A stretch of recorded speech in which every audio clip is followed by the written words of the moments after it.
যতই দিন যাচ্ছে ভেনেজুয়েলার সঙ্গে আমেরিকার উত্তেজনা ততই বাড়ছে। ভেনেজুয়েলার সরকার আমেরিকা অঞ্চলের কুখ্যাত মাদক পাচারকারী গ্যাংয়ের সহযোগিতা করছে অভিযোগ তুলে ক্যারিবীয় সাগরে সেনা মোতায়েন করেছে আমেরিকা। মার্কিনীদের চোখ রাঙানিতে কোনো ভয় না পেয়ে পাল্টা পদক্ষেপ নিয়েছে ভেনেজুয়েলার প্রেসিডেন্ট নিকোলাস মাদুরো। নিজ দেশের সামরিক বাহিনীর পাশাপাশি আধা সামরিক ৪৫ লাখ মিলিশিয়াকে যুদ্ধের জন্য প্রস্তুত থাকার নির্দেশ দিয়েছেন তিনি। এর মধ্যেই ভেনেজুয়েলার সীমান্ত ও উপকূলীয় অঞ্চলে বড় পরিসরে সেনা মোতায়েন করার ঘোষণা দিয়েছে মাদুরো। মাদক পাচার ঠেকাতেই এত বড় পরিসরে সেনা মোতায়েন করা হয়েছে বলে জানিয়েছে ভেনেজুয়েলার প্রেসিডেন্ট।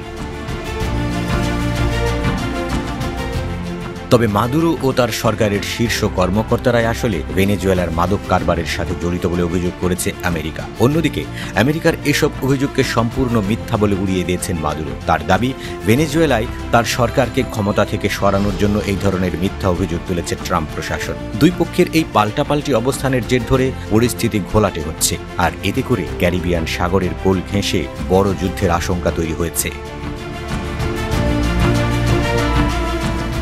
আর আমেরিকার সম্ভাব্য সব হুমকি মোকাবেলায় প্রস্তুতি নিতে শুরু করেছে ভেনেজুয়েলা।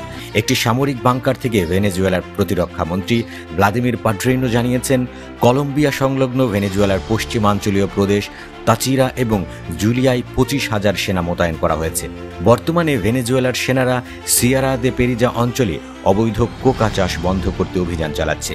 এমনকি মাদক পাচারকারীদের চোরাচালান বন্ধ করতে আপুরে প্রদেশের নদীগুলোতে টহল দিচ্ছে। সামরিক বাহিনীর টহল ইউনিট, নৌযান, ড্রোন এবং অন্যান্য আধুনিক সরঞ্জামের মাধ্যমে মাদক পাচারকারীদের বিরুদ্ধে ব্যাপক অভিযান চালানো হচ্ছে বলেও জানিয়েছেন তিনি। সম্প্রতি আমেরিকা এবং লাতিন আমেরিকার কয়েকটি দেশ ভেনেজুয়েলাকে একটি মাদক রাষ্ট্র হিসেবে আখ্যা দিয়েছে। ভেনেজুয়েলার মাদক আমেরিকায় ঢুকানো হচ্ছে বলে অভিযোগ তুলেছে মার্কিন প্রেসিডেন্ট ডোনাল্ড ট্রাম্প। এসব মাদক পাচারকারীকে মাদুরো সরকার সব ধরনের সহায়তা দিচ্ছে বলে অভিযোগ তুলেছেন তিনি।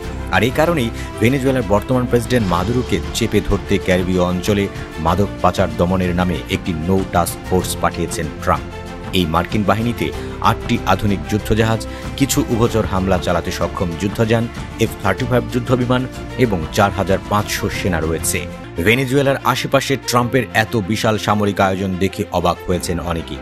ভেনেজুয়েলাকে মাদক রাষ্ট্র আখ্যা দেয়ায় মাদুরোর সরকার নিজেদের কলঙ্ক ঢাকতে মাদক কারবারিদের বিরুদ্ধে অ্যাকশনে নেমেছে বলে ধারণা করা হচ্ছে।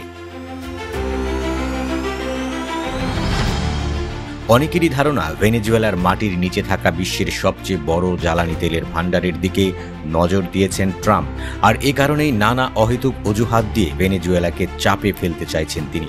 যুক্তরাষ্ট্রের উদ্দেশ্য হল অস্থিরতা তৈরি করে ভেনেজুয়েলায় থাকা বিপুল পরিমাণ জ্বালানি তেল আত্মসাৎ করা। ক্যারিবীয় অঞ্চলে নৌ টাস্ক ফোর্স মোতায়েনের মাধ্যমে ট্রাম্প ভেনেজুয়েলার জন্য ফাঁদ পেতেছেন বলেই মনে করছেন অনেকে।